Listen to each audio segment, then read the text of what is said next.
నమస్తే. ప్రస్తుతం మనతో పాటు క్రియేటివ్ డైరెక్టర్, అలాగే పొలిటికల్ అనలిస్ట్ గీతా కృష్ణ ఉన్నారు. ఆయనతో మాట్లాడదాం. నమస్తే సార్.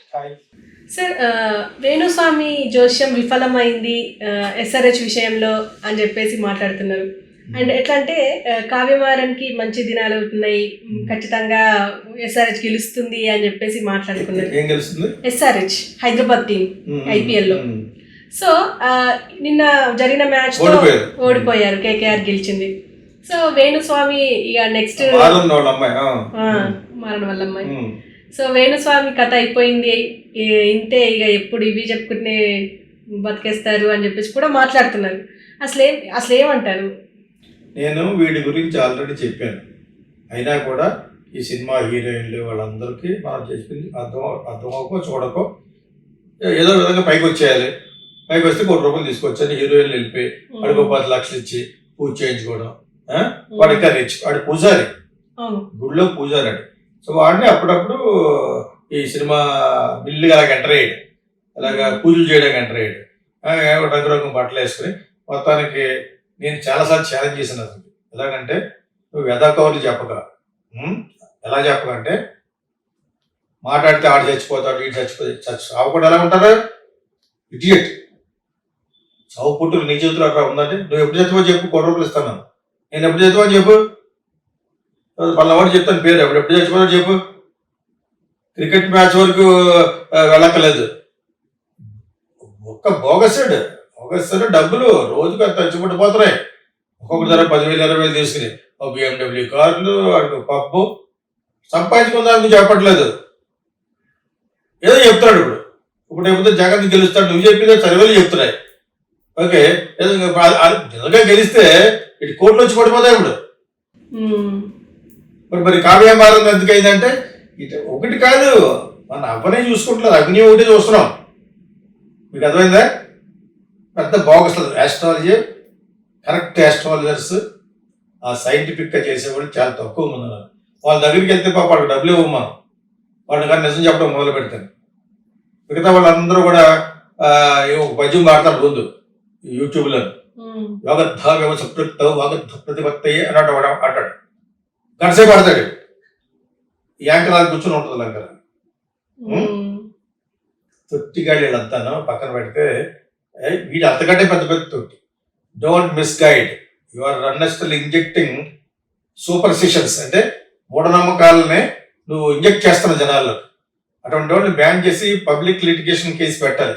ఏవో ఒక ఛానల్లో బయటికి పారిపోయి TV5 మరి ఏదో అదే TV9 మరి ఏం తీసి పారిపోయాడు. ఓకే, ఇతని గురించి అడగాలంటే నాకంటే గోగినేని బాబు అంటారా, అతను అంటారు కదా, ఆయన అడిగితే ఏకుతాడు పడుకుని. మీకు అర్థమైందా? He can speak authentically scientifically also. Okay, నేను ఊరిని అన్నాను because is more knowledgeable about God, గాడ్లీగా లేని వాళ్ళ గురించి, స్వామీజీ గురించి కూడా బాగా మాట్లాడగలరు. ఓకే, ఇతని గురించి ఈ ఆస్ట్రాలజీ గురించి మాట్లాడినా కూడా బ్రహ్మాండంగా చెప్తాడు. నేను క్యాజువల్గా చెప్తున్నాను. వాడు చచ్చిపోతాడు, వచ్చే సంవత్సరం ఒక హీరో చచ్చిపోతాడు, సావరేక మరి వాళ్ళు ఎవరో చెప్పాలండి, అవి చెప్పడం. అది పెద్ద క్రికెట్ ఓడిపోవడం, వీడు చెప్పి వీడి పని అయిపోయింది అంటే అప్పుడే పని అవ్వలేదు, డబ్బులు సంపాదించండి, ఇక అయ్యేదేముంది. వీడు ఒక పక్కన చెప్తాడు, ఒక పక్కన లావాడ వీణ వాయిస్తూ ఉంటుంది. ఆ వీణమ్మని చేసుకున్నది వెళ్ళి. సో వీళ్ళందరూ అక్కడెక్కడ తిరుగుతూ ఆ ఫ్లైట్లో ఎక్కి సెల్ఫీలు తీసుకుని మనకు పెడతా ఉంటారు. అదొకటి. అతని యొక్క సైన్స్ ఏంటంటే పాలిటీషియన్ గెలిచి మోసం చేస్తున్నాడు, సినిమా వాళ్ళు తెర మీదకి ఎక్కి డబ్బులు సంపాదిస్తారు. నేనేది సంపాదించకూడదు. అందులో భవిష్యత్తు బాగు చేస్తానన్న వాడి దగ్గరికి వెళ్ళవాడు ఎవరు ఉండడు, గుడ్డికి వెళ్ళిపోతారు. ప్రైమ్ మినిస్టర్లే వెళ్ళిపోయి స్వామీజీలకి వాళ్ళకి నమస్కారం పెడుతుంటేనే. No human being is God. అసలు there is no God. God అంటే కర్మే గాడ్. గుడిలో ఉన్న రాముడు కూడా గాడ్. మన చర్చిలో ఉన్న, నేను చాలాసార్లు చెప్పి ఎందుకు చెప్తున్నానంటే జీసస్ క్రైస్ట్ కానీ మదర్ మేరీ కానీ whatever it is there, వాళ్ళంతా కర్మ మనం చూస్తుంది. మోస్కి వెళ్తే మోస్క్ అక్కడ ఉండే ఖురాన్ కర్మ అంటే కర్మ ఈజ్ గాడ్ అంటాను నేను. కర్మ ఈజ్ నాట్ బిచ్.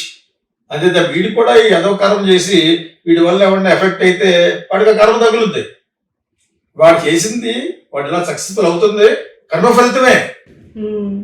రంగురంగు బట్టలు వేసుకుని BMW కార్లు పబ్బులు నడుపుతున్నాయంటే అది కర్మ. ఏ కర్మ అంటే ఏదో జన్మలు చేసుకున్న మంచి కర్మ కాబట్టి అటు రోజుకి ఇది సంపాదించుకునే దానికి నేను ఇప్పుడే కదా ఎప్పుడు ఏడను. నేను ఎందుకు చెప్తానంటే రాంగ్ గైడెన్స్ చేస్తున్నాడు. నా దగ్గరికి హీరోయిన్లు ఎందుకు వస్తారంటే అంటాడు అన్నమాట. అది ఎదుగుండే ఎవరితో కూర్చోడదు లావుగాను, అది మాడుతూ ఉంటుంది. ఏంటో అది నాకు అసలు వీడి మీద వచ్చితే అసలు ఒకటి కూడా చూడను. ఓకే, ఇప్పుడు కావ్యమారిన ఇప్పుడు నమ్మిందా ఉండదా? That's depending on the game. యాక్చువల్గా అది ఒక్కొక్కసారి క్లియర్ వైన్స్ అంటారు, దాన్ని దివ్య దృష్టి అంటారు. అది క్లియర్ వైన్స్ ని మనం ప్రాక్టీస్ చేస్తే కూడా వస్తుందని అంటున్నారు. ఎంతో జరగబోయేది తెలుస్తుందట. 2-3 రోజులు అలాగనమాట క్లియర్ వైన్స్ అంటారు దాన్ని. సో ఆ క్లియర్ వైంట్ అనే సబ్జెక్ట్ నేర్చుకోవడం కూడా ఉంది. దీని మీద యాంజెలినా జోలీ ఒక సినిమా వచ్చింది, life or something like that అని. అందులో రేపు ఏం జరుగుతుందో చెప్తాడు అన్నమాట. వాడు అడుకునేవాడు న్యూయార్క్ సిటీలో. వాడిని ఇంటర్వ్యూ చేయడానికి నీలాగా అబ్బాయి యాంకర్ ఒక ఛానల్కి అదేం చేసారని అంటాడు. ఆ కెమెరామెన్ పట్టుకెళ్ళి అక్కడికి వెళ్ళి ఆడు వస్తాడు అడుకునేవాడు అనమాట. ఒకడు అక్కడ షూ లేసి పైరకేసి అదే నుంచుంటే అడిగి వస్తాడు అనమాట. ఆ బోర్డు ఆడు చెప్తాడు, అడగపోయి చెప్పేస్తాడు రేపు పొద్దున్న ఇలాగే క్రికెట్ లాగే ఒక గేమ్ జరుగుతూ ఉంటుంది. ఆ గేమ్లో వీళ్ళు గెలుస్తారు, వీళ్ళు ఓడిపోతారు. ఇంకోటి చెప్తాడు, 3 చెప్తాడు అనమాట. దాని తర్వాత భూకంపం రాబోతుంది ఎక్కడ కాలిఫోర్నియా ఎక్కడ అని చెప్పేస్తాడు. అది పని అయిపోయింది. అది వింటున్నప్పుడు మనం $1, $2 ఇస్తే తీసుకుంటాడు. లేకపోతే మాసమైన బట్టలతో డుంచుంటాకి తెచ్చుకుంటాడు కదా స్టూలు, ఆ చక్రం పెట్టి పోతూ ఉంటాడు. ఆ పోతున్న టైంలో ఈ అమ్మాయి యాంకర్ అక్కడికి వెళ్ళి యాంజెలినా జోలీ పెద్ద యాక్ట్రెస్ అప్పటికి వెళ్ళి కెమెరా అక్కడ ఆల్రెడీ పెట్టి ఉన్నాడు. చాలా రద్దీ ఏరియా అది. ఇష్టం కెమెరా బట్టి పెట్టేలేక అక్కడి నుంచి జూమ్ చేసి పెట్టినాడు అనమాట. చాలా బాగుంటుంది సినిమా. తను అడుగుద్ది అనమాట కింద దిగిన తర్వాత ఇంకేమైనా చెప్పండి అంటాడు. అది విసిగిస్తుంది అనమాట. అనగానే అడే టెల్ మీ సంథింగ్ అనేది, నువ్వు నెక్స్ట్ థర్స్డే చచ్చిపోతావు అంటే. ఓకే, ఇంకా అలా నిరుత్సాహపడిపోవడం కెమెరామెన్ ఇంటిలో అయిపోయింది అనుకుంటాడు. వస్తుంది సౌండ్ ఆయన కూడా అవన్నీ నమ్మకు ఇది అంటాడు. అప్పటి వరకు ఆ కెమెరామెన్కి యాంకర్కి పడదు. ఇద్దరు కలిసి ప్రోగ్రామ్ చేయమని టీవీ ప్రొడ్యూసర్తో గొడవ పడుతూ ఉంటారు. చిన్నపిల్లలకు గొడవ పడకండి, ఈ ఒక ప్రోగ్రామ్ చేసిన తర్వాత చూస్తానులే అని నేను వీటితో పనిచేయాలని అంటూ ఉంటుంది. యాక్చువల్గా ఆడికి ఈ అమ్మాయి అంటే ఇష్టం. ఈ అమ్మాయికి ఆల్రెడీ పెళ్లి కుదిరిపోయితే ఆడికి తట్టుకోలేడు అనమాట. అర్థమైందా మీకు? సో బాగా తీసాడు సినిమాని, పెద్ద హీరోయిన్ అప్పటికి. అది క్లియర్ వైన్స్, అది జ్యోతిష్యం కాదు, అది క్లియర్ వైన్ అంటారు దాన్ని, దివ్య దృష్టి. అవి కొంతమంది వస్తుంది అయినా అడుగుతున్నాడు. ఒక బ్రిడ్జ్ మీద ఉంటాడు. అప్పుడు మన్నాడు చూస్తారు అన్నమాట టీవీ. వీడు అనుకున్నట్టుగా జరుగుతుందో లేదో చూద్దాం, నేను తరిసేసి చచ్చిపోతాడు ఉంది కదా, వాళ్ళ రోజు చచ్చిపోతాడని అన్నాడు కదా అని ఆ జిమ్లోకి వెళ్ళి చూస్తూ ఉంటే న్యూస్ వస్తూ ఉంటుంది. ఆ న్యూస్లో వాడు చెప్పిన ప్రకారంగానే అంత స్కోర్లోనే ఓడిపోతారు వాడు. తర్వాత ఇంకోటి ఏం చెప్తాడు, అది జరుగుతుంది, భయపడిపోతూ ఉంటుంది అనమాట. తర్వాత ఇంకోటి చెప్పడు న్యూస్లో, ఏదో కాలిఫోర్నియాలో భూకంపం వచ్చి ఇంతమంది చచ్చిపోతారని చెప్పాడు కదా, చెప్పలేదు కాబట్టి నాది జరగదు అనుకుంటుంది. టక్కన మళ్ళీ న్యూస్లోకి వస్తాయి, ఇప్పుడే అందిన వార్త పలానా చోట భూకంపం వచ్చి ఎంతమంది చచ్చిపోయారంటగానే డేలా పడిపోతుంది. ఇది క్లియర్ వైన్స్, అది దివ్య దృష్టితో చెప్పాడు. గతమైందా మీకు?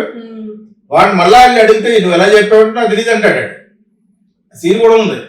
ఏంటంటే నాకు ఆ టైంలో అలాగ వచ్చి చెప్పానంటాడు. ఇప్పుడు మళ్ళీ అక్కడికి వెళ్ళి వెన్ను షోలోకి వెళ్ళి అడిగితే చెప్పడం, ఆడికి బాటిల్ పట్టుకెళ్తారో అవి పట్టుకెళ్తా అప్పుడు చెప్పడం.